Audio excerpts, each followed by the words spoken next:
Ladies and gentlemen, good day and welcome to SJS Enterprises Limited Q1 FY25 earnings conference call hosted by JM Financial. As a reminder, all participant lines will be in the listen-only mode, and there will be an opportunity for you to ask questions after the presentation concludes. Should you need assistance during the conference call, please signal an operator by pressing star then 0 on your touch-tone phone.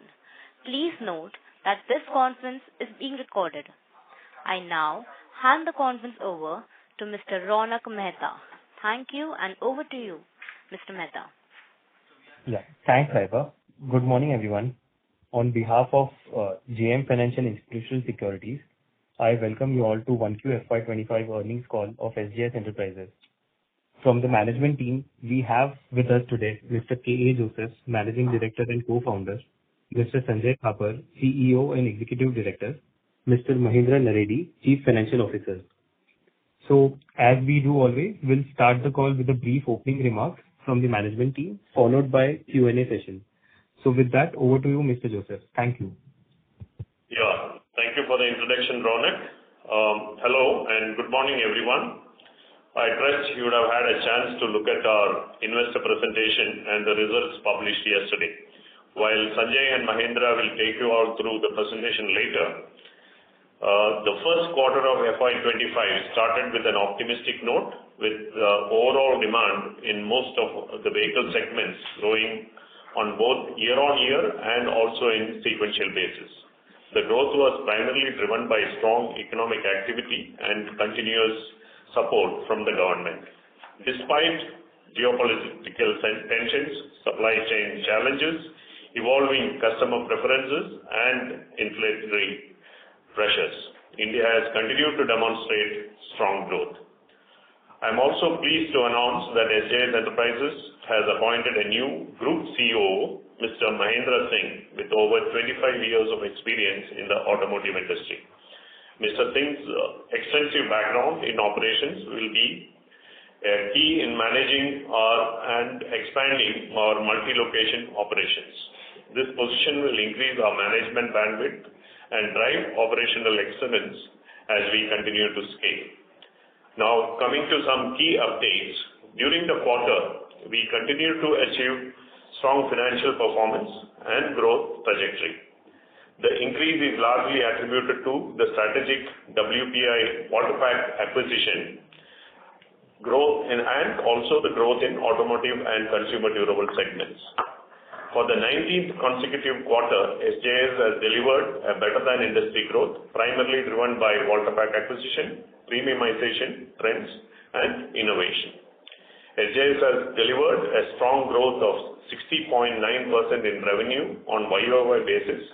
The EBITDA margins reached 26.6%, a slight increase from 26.1% in Q1 of FY24. This has been achieved on account of the Waterpack addition and SJS standalone business.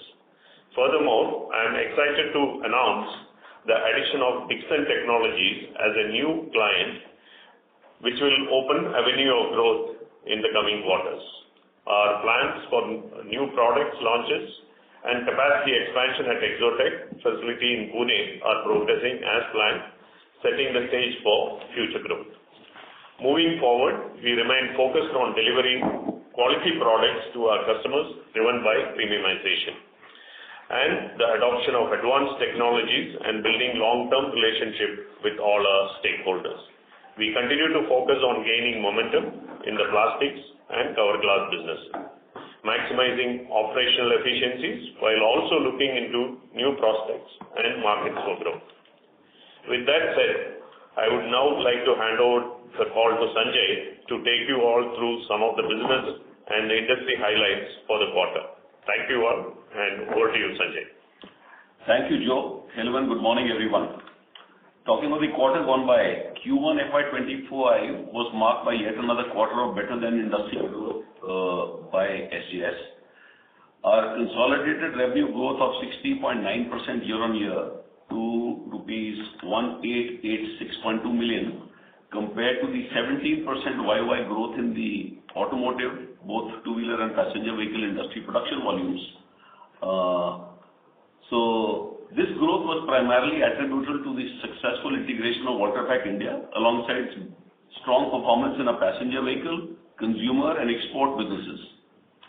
During the quarter, automotive business has grown well for us, both for the domestic market and the export markets, with a 66.6% and a 13% YOY growth respectively. On the back of robust margin performance delivery by all businesses, I am delighted to share that the consolidated EBITDA margin for the quarter improved 33 basis points on a quarter-on-quarter basis and 51 basis points YOY to 26.6%. During Q1 FY25, the company generated strong cash flows of rupees 397.2 million, and our overall cash and cash equivalents at the end of the quarter stood at 766.6 million and net cash at 233.7 million rupees.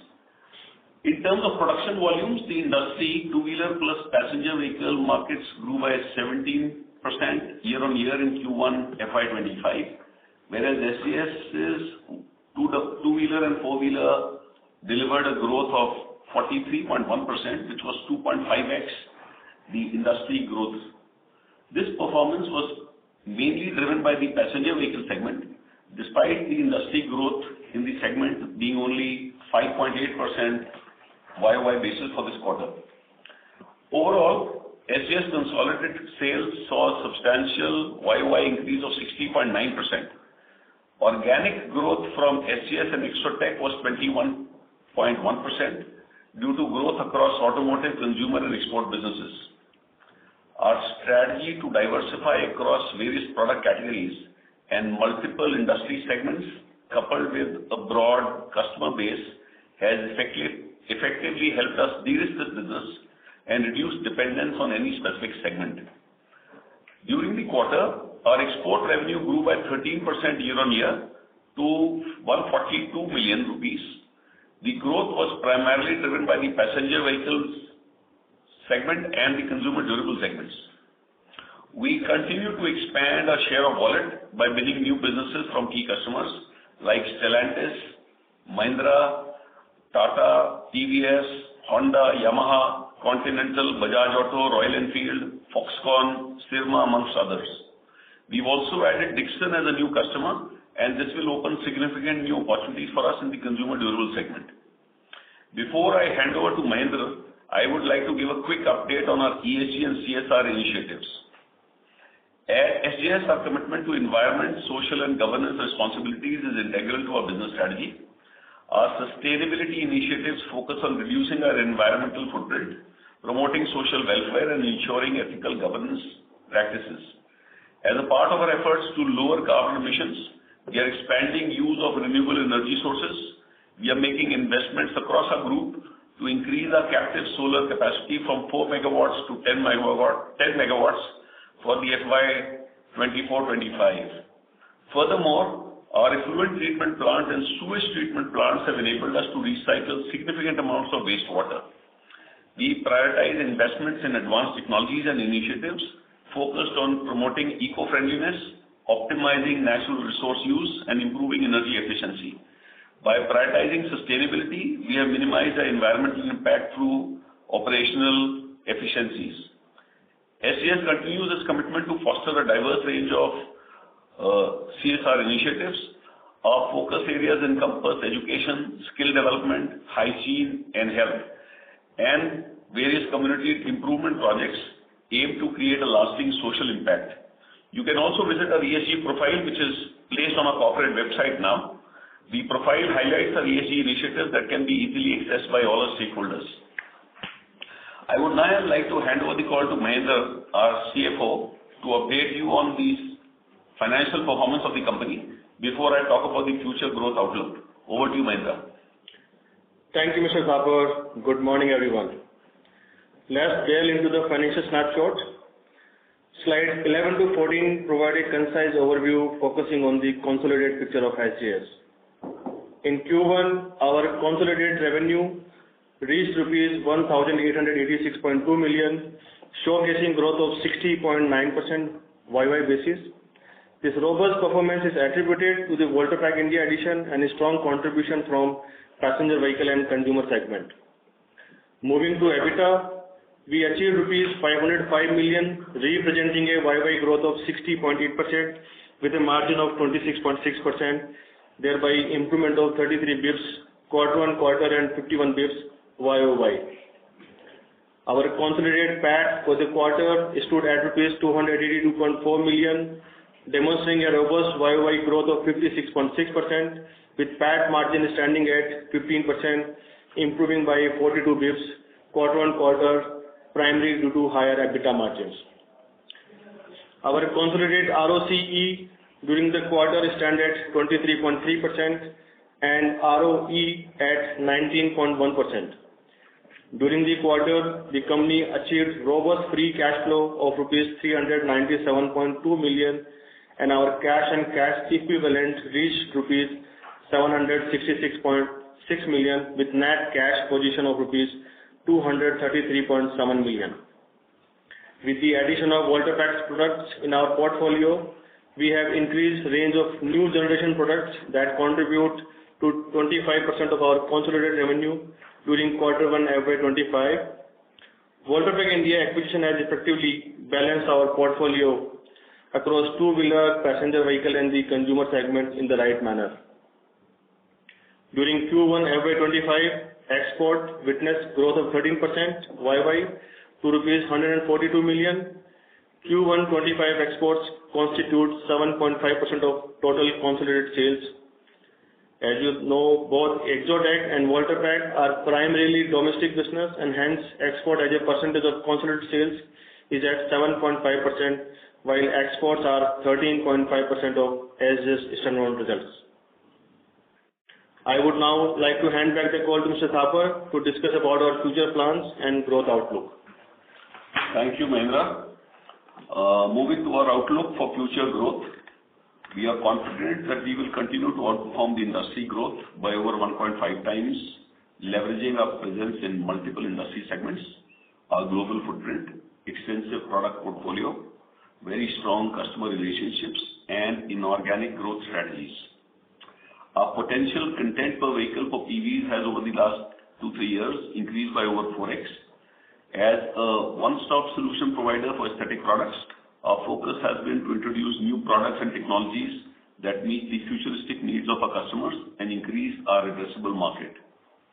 Execution of our organic and inorganic strategies will help us achieve a high rate of business growth in technologies that are complementary or an extension of our existing businesses.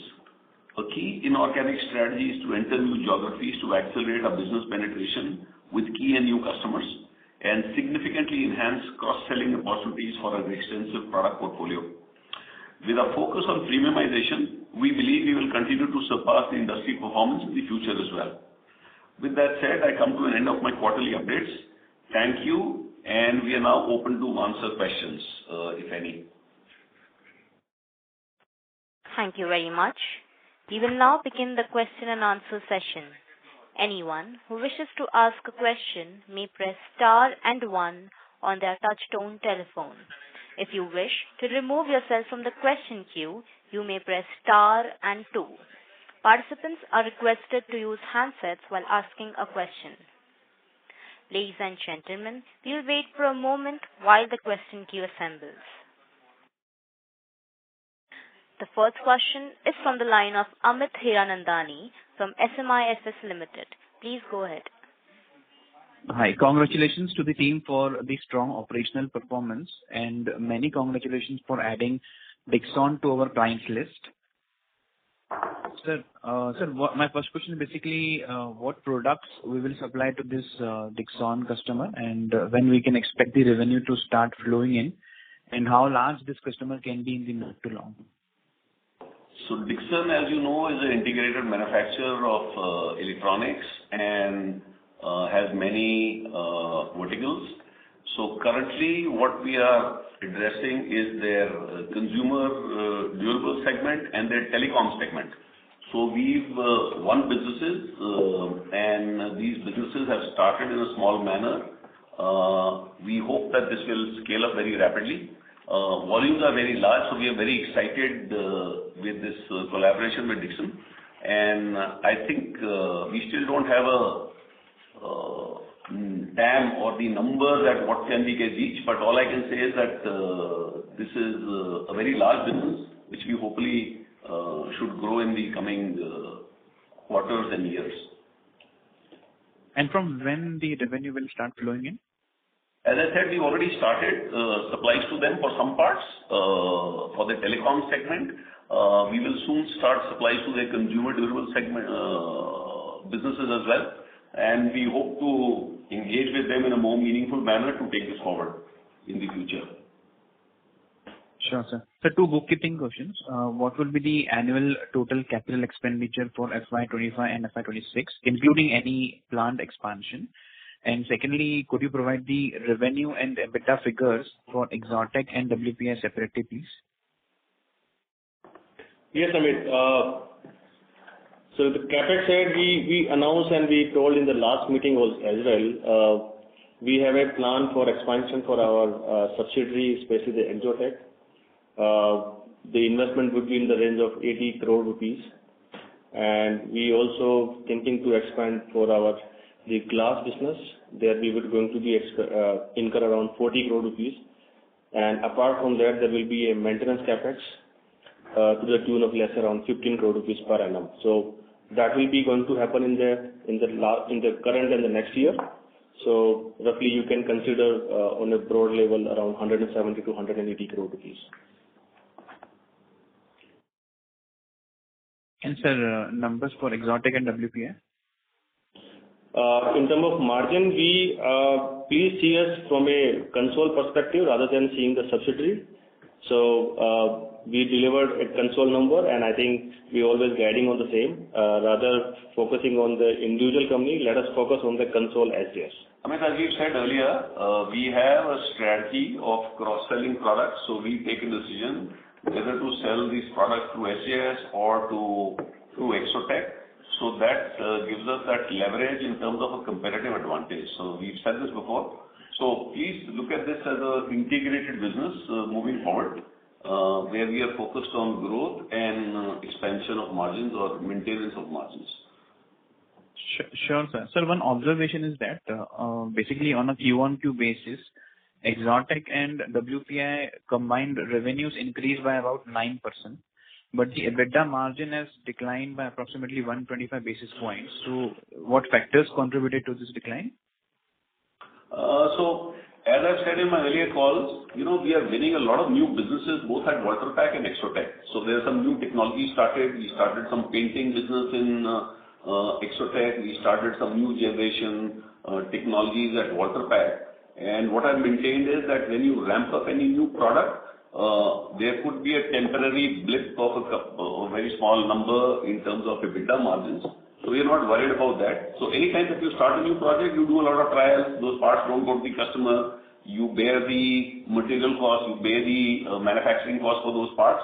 So this is just a temporary blip. But on the long term, as I said, on a consolidated basis, we are still guiding that we'll maintain a EBITDA margin of 25% for our group companies. Sure, sir. I'll come back in the queue. Thank you, sir. Yeah, thank you. Thank you. Thank you very much. The next question is from the line of Yash Agarwal from IIFL Securities. Please go ahead. Hello, sir. Congratulations on a great set of numbers. So my question on the margin dent in case of the subsidiaries is already answered. So I just wanted to know if you could provide the breakup of revenue across segments in the standalone business between two-wheelers, PV, consumer durables. So yes, we have informed in our presentation. If you have read the investor presentation, we have given the segment-wise turnover. That split is across the consolidated numbers. So I just wanted a split on the standalone basis. So standalone broadly for the quarter, our two-wheeler, we try and avoid giving you guidance on specific numbers across segments because it's a very sensitive matter. But any other question you have on this topic? I mean, largely or broadly answering you, two-wheeler is roughly about 50% of our sales of our standalone business. Okay. That's it from my side. Thank you. Thank you very much. The next question is from the line of Hitesh Goel from Riddhish Abode Advisors LLP. Please go ahead. Yeah, thanks, sir, for taking my question. Sir, can you, in this quarter, actually, if you see the ramp up of some key customers have been slow, right? So can you... Sorry, I didn't hear you. Could you repeat that, please? No, I said, if you look at, in the water pack side, right? I mean, if you look at your key customers, the ramp up has been slow because of your election. This quarter has been slow, right? Despite that, you've reported a good sales, right? So going forward, can you give us a sense on, in terms of ramp up of programs, will this run rate continue to improve? You're talking specifically for water pack? Yes, water pack. Yeah. Yeah, so water pack, we continue winning large businesses. So it's a new business that we acquired now close to 1 year since we acquired this business. So we are building businesses across customers. So outlook is very strong. And at the moment, a lot of development activity happening. There's a lead time here because tooling takes about 8 to 9 months to develop tooling and validate parts. So that's typically when these programs start. So we have new programs that are starting from October this year to next year, June. So there are a whole lot of programs that we've already been won. Which are already awarded.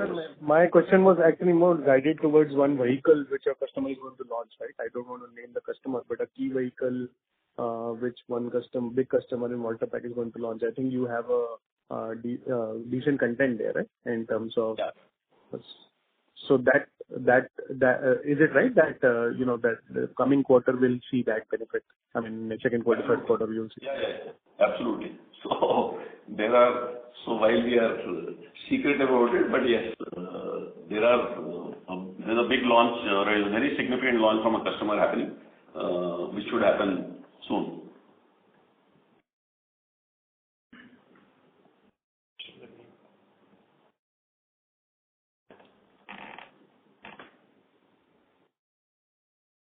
Hello? So the line of the current participant in the question queue seems to have disconnected. May we move on to the next question? Yeah. Thank you very much. The next question is from the line of Abhishek Jain from Alpha Curate Advisors Private Limited. Please go ahead. Thanks for the opportunity, sir. So in this quarter, on a standalone business, we have seen a significant expansion of the operating margin. It is around 250 bits. So will this margin sustain? So as I say, I answered this partly earlier. So look at us as a consolidated entity because we today have built in that flexibility in the company to address the needs of a customer across our various group companies. So SJS margin, water pack margin, and Exotech margin are all completely interlinked. But yes, our business at SJS continues to grow strongly and the margins are sustainable. So if you look at our history, we've been close to about 50% EBITDA margin of SJS for the last many years. So that continues to remain that way. Sorry to interrupt, sir. The line of the current participant in the question queue seems to have disconnected. May we move on to the next question? Okay. Thank you very much. The next question is from the line of Abharsh Podar from Ionees Alpha Investment Management. Please go ahead. Yeah, hi. Thanks for the opportunity. Just wanted to understand in the presentation, we said that two-wheeler industry has grown by 20%, whereas our growth is around 12%. This seems slower than the industry trend. So anything to call out here because last year obviously we did better than the industry. So is it just a timing phenomenon or is there anything else to it? If you could just talk a bit about that, please. Your voice is, there's a little bit of echo, so I can't hear you so well. So could you just repeat the first part of your question? You're talking about what, the two-wheeler industry?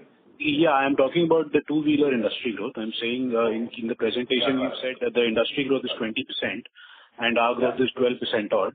So just trying to understand, is there anything to call out here since our growth is not higher than the industry? No, nothing really. So this is just a seasonality that you have when new models get launched. So sometimes the customer scales down the existing products. So we've already won. There's a very strong order intake for the new models that are already ordered to us. The customer will launch it. So nothing very significant. It varies quarter to quarter, but overall, our two-wheeler industry growth has been quite significant. From the last year, if you see, we've grown very strongly, and our numbers, so close to about, the industry grew at about 10%, and we grew our two-wheeler business about 20%, broadly. So that was the growth last year. So we doubled the industry growth, FY23 to 24. And 25, this quarter, as I said, we've got multiple new businesses across all our key customers. We don't supply to Hero, but our growth with Bajaj, Royal Enfield, Honda, TVS, all has been very strong in terms of new or successor models that are coming in. So they will get launched, and I think this will normalize during the course of the year. So just to clarify, if I were to extend this for the entire year for F25, you would be confident of the fact that you will grow 1.5x of the industry growth for two-wheeler as well for F25? Would that be then a fair assumption? So in my previous commentaries, I have said that as a company will grow 1.5 times the growth rate of the industry, that is two-wheeler and four-wheeler combined. Separately, the two-wheeler industry growth will be more in line with the organic growth of the industry, and we will outperform the automotive industry because we've added a lot of new generation products which are very high value, premium products that are being launched.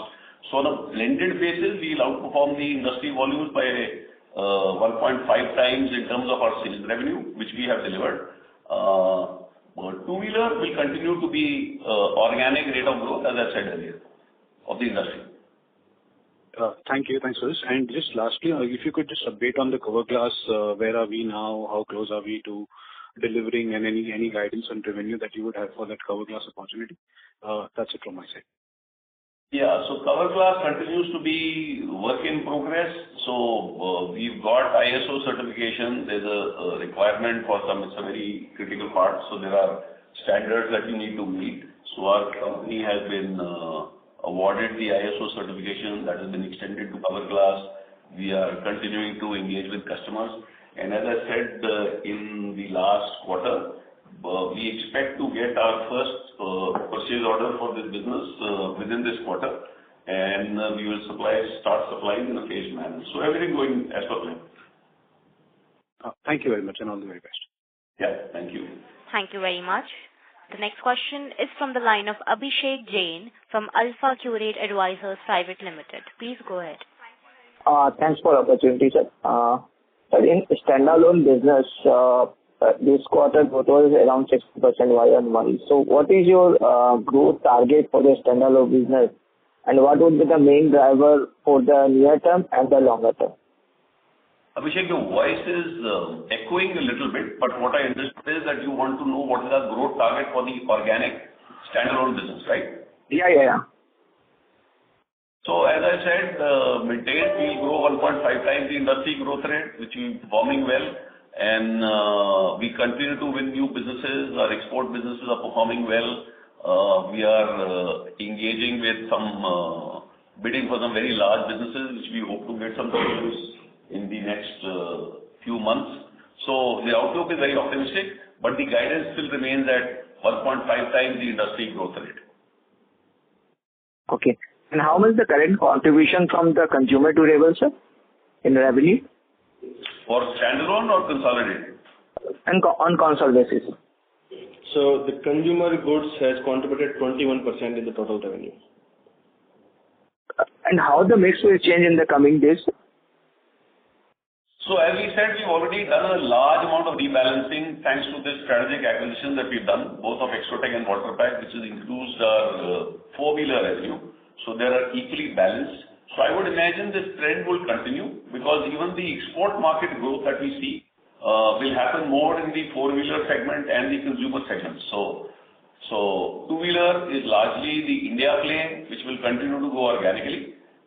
In terms of product mix, I would imagine that we are already equal weight in terms of two-wheeler and four-wheeler, and consumer is about 22%, and then there are a whole lot of other segments that we are working on to expand the market even further.